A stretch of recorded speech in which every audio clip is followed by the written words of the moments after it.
Napanood ko sa social media na kayo na ni Sir Darv, di ba? Paano masabi?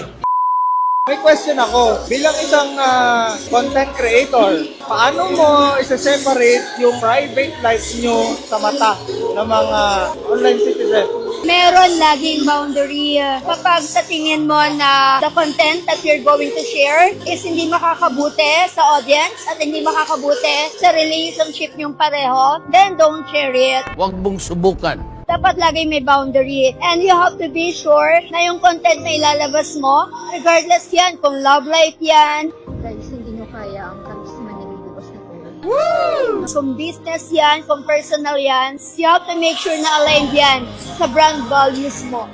Good. Oo, and sa mission mo, talaga ibabalik. Hindi pwedeng post ka lang ng post ng kung ano-ano, basta lang mag-viral ka. No. No.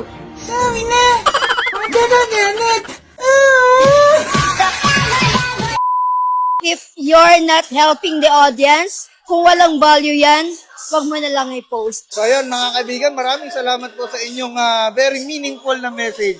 Thank you. Till we meet again. You're welcome.